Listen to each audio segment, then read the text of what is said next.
Kembali lagi bersama aku di channel Hussein. Kali ini kita akan membahas tentang number one Sentai Gozuja Polar The Beginning, salah satu spin-off yang cukup tragis ya, backstory dari Kumade ini. Ya, tanpa banyak basa-basi lagi, mari kita ke intro dulu. AM to the PM, PM to the AM.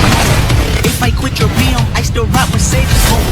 If I quit this season, I still be the greatest. Gimana kalau pahlawan terbesar justru berubah jadi ancaman paling berbahaya?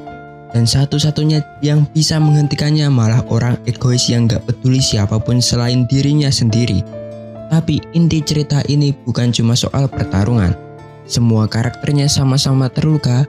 Ada yang kehilangan tujuan hidup demi balas dendam, sampai hancur karena tekanan jadi simbol harapan. Dan endingnya jauh lebih tragis dari yang terlihat.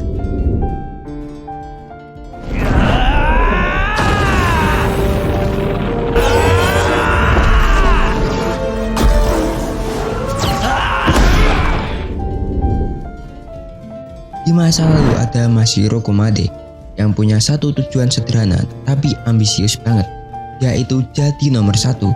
Demi mencapai itu dia ikut dalam pertempuran cincin yang berjalan diam-diam di balik kehidupan normal manusia. Kumade saat itu dikenal sebagai sosok penyendiri yang cuma percaya sama kekuatannya sendiri. Sampai suatu hari, seorang peramal misterius membawanya ke sebuah tempat yang akhirnya mengubah seluruh jalan hidupnya. Di sana dia bertemu orang-orang yang nantinya jadi Gozuja.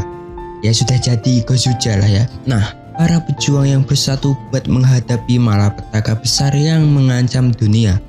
Awalnya Mashiro tetap keras kepala dan gak mau terikat sama siapapun. Tapi semakin lama bersama mereka, hatinya yang kosong perlahan mulai terisi oleh ikatan persahabatan dan rasa memiliki yang belum pernah dia rasakan sebelumnya. Namun di balik hari-hari damai itu, kehancuran perlahan mendekat sedikit demi sedikit. Dan di akhir, takdir keras yang harus dia jalani. Kumade akhirnya dipaksa menghadapi satu pertanyaan besar. Sebenarnya apa keinginan sejati yang selama ini dia pendam di dalam hatinya?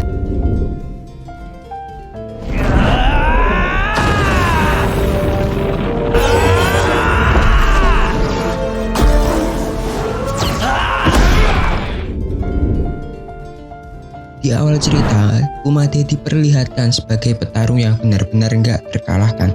Dia bisa ngalahin lawan-lawannya dengan brutal tanpa kesulitan. Tapi setiap selesai bertarung, ekspresinya selalu kosong, kayak orang yang udah kehilangan tujuan hidup. Suatu hari muncul seorang peramal misterius yang bilang kalau Mashiro bakal menghadapi takdir besar. Tapi tentu aja dia nganggep itu cuma omong kosong doang. Sampai akhirnya dia bertemu seorang anak kecil yang sedang dilindungi cowok bernama Sea. Dari situ Mashiro mulai terseret ke konflik para pemegang cincin Gozuja dan ancaman Ryusai yang mulai menyerang kota. Kumade kemudian dibawa ke markas mereka dan dikenalkan dengan anggota lain seperti Saya yang ingin menyelamatkan dunia, Minori si pembunuh bayaran misterius yang menyimpan trauma besar, dan Naoto, sosok heroik yang dihormati anak-anak sebagai simbol harapan. Awalnya Mashiro menolak bergabung karena terbiasa bertarung sendirian. Dia merasa nggak butuh siapa-siapa dan yakin kalau kekuatan pribadi udah cukup buat nyelesain semuanya. Tapi semakin lama dia bersama mereka, perlahan sifat dinginnya mulai runtuh. Spin-off ini bahkan nggak buru-buru bikin Kumade berubah. Perubahannya terasa natural lewat momen-momen sederhana kayak makan kari bareng, bercanda di markas, sampai merayakan Natal bersama anak-anak. Justru momen kayak gitu yang bikin emosinya kerasa kuat, karena untuk pertama kalinya Kumade merasa punya tempat yang bisa dia sebut rumah. Di sisi lain, konflik mulai memanas ketika Minori akhirnya menemukan pembunuh keluarganya. Trauma dan rasa dendam yang selama ini dia pendam mulai meledak dan bikin situasi makin kacau. Bersamaan dengan itu, Naoto mulai berubah akibat pengaruh Orca Bastard yang gak pengaruh Orca Buster juga ya, tapi pengaruh bayang-bayangannya tentang orang yang bilang kepadanya jadilah lebih kuat ya. Nah, itu terobsesi dalam dirinya sehinggalah dia memakai Orca Buster ya. Orca Buster ini sebenarnya bukan langsung bikin orang jadi jahat, tapi memperbesar emosi negatif yang udah ada di dalam diri penggunanya. Karena Naoto terlalu lama memikul tekanan sebagai simbol harapan, semua rasa takut dan putus asanya akhirnya keluar. Dia takut gagal melindungi semua orang, takut kehilangan orang-orang yang dia sayangin, dan ketakutan itu perlahan menghancurkan dirinya sendiri. Naoto mulai percaya kalau satu-satunya cara menyelamatkan dunia adalah dengan kekuatan mutlak. Dari sinilah dia berubah jadi brutal dan kehilangan kendali karena terpengaruh itu ya. Dan Naoto ini menganggap kalau orang-orang yang punya cincin itu penghalang baginya.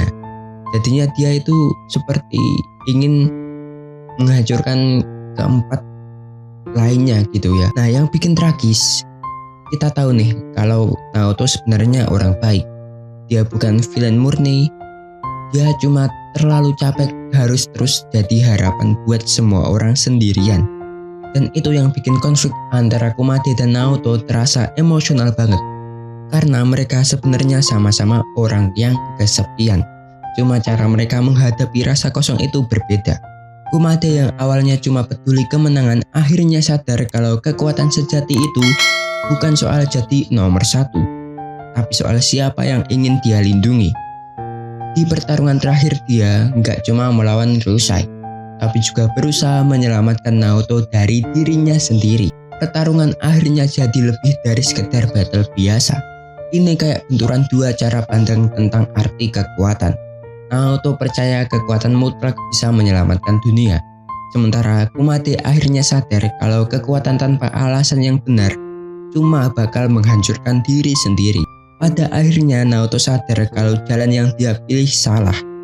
Sebelum kalah dia mempercayakan mimpinya kepada Kumade, dan momen itu menjadi inti utama cerita tentang bagaimana harapan seseorang bisa diteruskan kepada orang lain.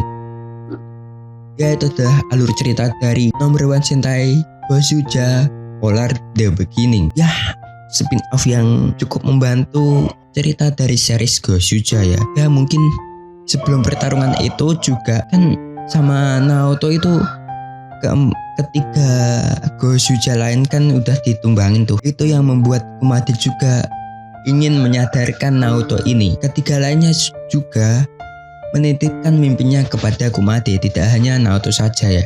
Soal action jurus dari Gosu Polar juga keren banget. Ada Engage Claw Punch, serangan cakar energi yang dipakai Kumade saat perubahan awal, Fang Wolf finisher brutal berbentuk energi serigala yang jadi serangan andalannya. Ada juga Orca Boost Engage, mode peningkatan kekuatan yang bikin pengguna jadi jauh lebih overpower tapi sekaligus berbahaya buat mental ya. Tanpa banyak basa-basi lagi, mari kita ke poin dari spin-off ini.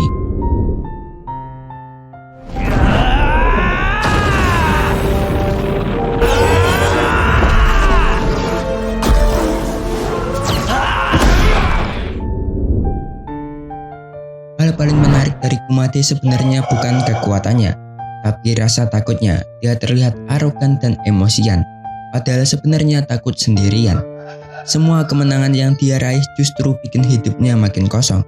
Karena itu dia selalu marah ketika ada orang yang mencoba dekat dengannya.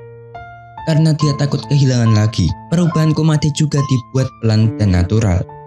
Spin-off ini nggak bikin dia tiba-tiba jadi baik, tapi berkembang sedikit demi sedikit lewat momen sederhana seperti makan kari bersama, bermain dengan anak-anak, sampai akhirnya mulai peduli dengan teman-temannya.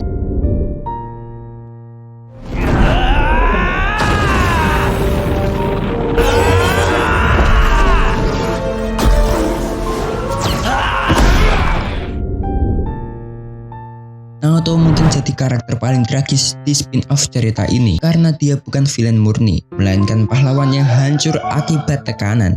Dia terlalu lama jadi simbol harapan sampai akhirnya takut gagal melindungi semua orang. Kekuatan itu diperbesar oleh Orca Buster dan perlahan menghancurkan dirinya.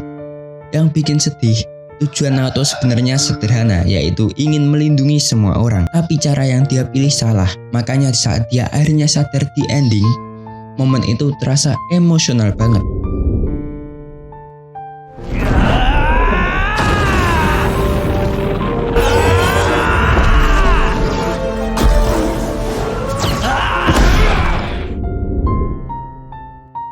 Tema utama spin-off ini sebenarnya tentang harapan yang diwariskan. Setiap karakter punya mimpi masing-masing. Sia ingin menciptakan dunia damai untuk anak-anak. Minori ingin menemukan arti hidup baru setelah kehilangan keluarganya. Dan Naoto ingin menjadi simbol keadilan. Semua harapan itu akhirnya diteruskan kepada Kumade yang awalnya bahkan gak punya tujuan hidup sama sekali. Karena itu Kumade jadi pusat perkembangan cerita. Dan perkataannya tentang keinginan akan terus tersambung terasa sangat penting sebagai pesan utama dari spin-off ini.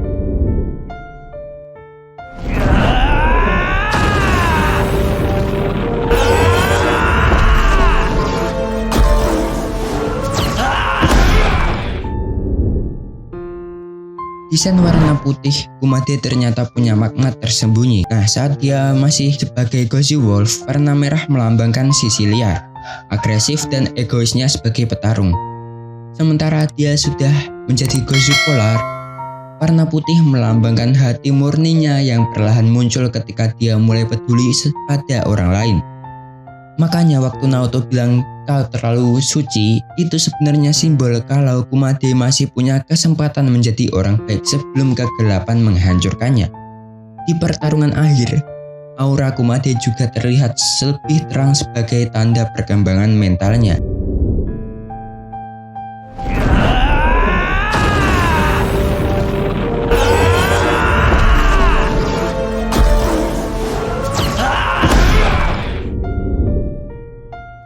Minori jadi salah satu karakter paling misterius di spin-off ini. Dia terlihat tenang dan dingin, tapi sebenarnya menyimpan trauma paling besar karena kehilangan keluarganya dan hidup hanya untuk balas dendam. Yang menarik, spin-off ini sengaja nggak menjelaskan semua masa lalu sehingga banyak teori bermunculan di kalangan fans. Bahkan ada yang percaya kalau Minori dulunya punya hubungan dengan organisasi Ryusai. Hubungan Minori dan Kumade juga menarik karena mereka sama-sama kesepian. Cuma cara mereka mengekspresikannya berbeda. Minori menutup diri dengan ketenangan, sementara Kumade menutup diri dengan kemarahan.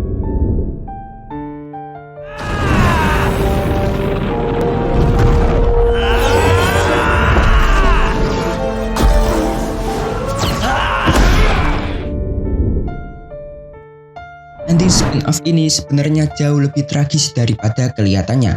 Memang dunia berhasil diselamatkan dan Kumade melanjutkan perjuangan sebagai Gozu Polar. Tapi beberapa karakter mulai kehilangan ingatan tentang kebersamaan mereka akibat efek sistem baru setelah pertarungan terakhirnya.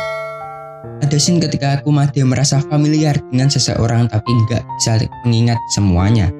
Scene kecil itu punya impact emosional besar karena spin-off ini ingin menyampaikan kalau kenangan mungkin bisa hilang, tapi pengaruh seseorang dalam hidup orang lain akan tetap ada. Number One Sentai Gozuja Polar Beginning bukan cuma soal action dan pertarungan keren, tapi juga fokus ke perkembangan karakter, trauma, persahabatan, dan alasan seseorang jadi kuat.